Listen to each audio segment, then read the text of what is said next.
পারেন না? টেস্ট সব দেখা যায়, হ্যাঁ টেস্ট সব দেখা যায়।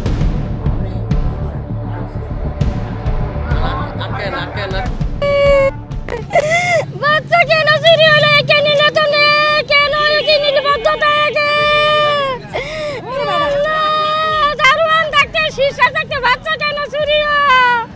বাচ্চা কে নাকি আমার চুরি হলো? আমি নাতিন চাই, আমার নাতিনের নিয়ে দেখ। তখন নটার সময় আমি আইছি, আদি বাবু নাই কিলিং সঙ্গে সঙ্গে বেরোচ্ছি।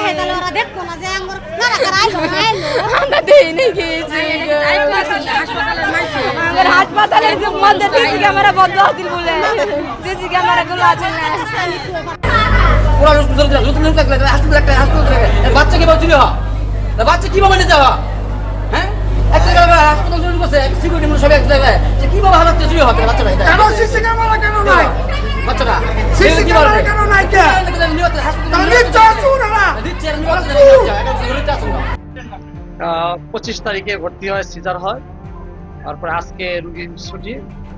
রুগীর রুমে কালকে সকাল 11টা থেকে একটা অপরিচিত লোক ওইখানে এসে অবস্থান করে আজকে সকাল 9:30টার দিকে বাচ্চাটা নিয়ে এবং নিয়ে যাওয়ার আগে কালকে থেকে যে এখন সকাল আজকে এই গতকাল সকাল 11টা থেকে যে আজকে 9:30টা পর্যন্ত যে অপরিচিত লোকটা ছিল আমাদেরকে কারো কাছে অবহিত করে নেই। আমাদের হসপিটাল কর্তৃপক্ষ, আমরা সার্বক্ষণিক মোটামুটি হসপিটালে অবস্থান করি, আমাদেরকে কেউ রুগীর আত্মীয় স্বজন বা রুগীর গার্ডিয়ানরা কেউ আমাদেরকে অবহিত করে না যে অপরিচিত আমাদের কেবিনে অপরিচিত একটা লোক ওখানে অবস্থান করতেছে।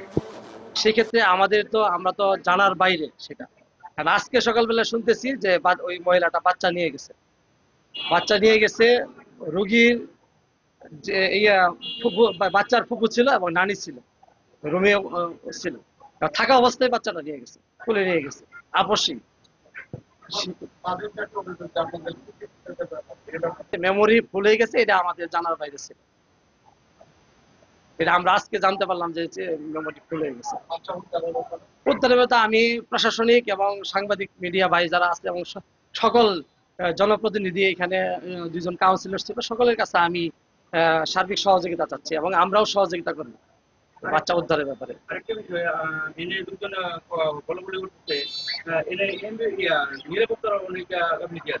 নিরাপত্তার গাফিলতি বলে শুনে না, এখানে আমার আউটডোর আছে, আমাদের 3-4 জন ডক্টর বসে।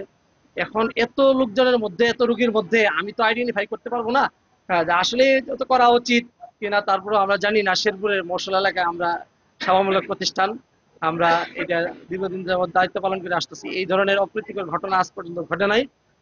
আজকে এই ধরনের ঘটনা ঘটছে, কিন্তু অনেক রুগী আসা যাওয়া করে আমরা কিভাবে প্রতিটা লোকের আমরা জিজ্ঞাসা করবো যে কোন রুমে যাবেন বা রুগীর কি হন, এটা আমাদের আসলে জিজ্ঞেস করা সম্ভবপর হয়ে ওঠে নাই।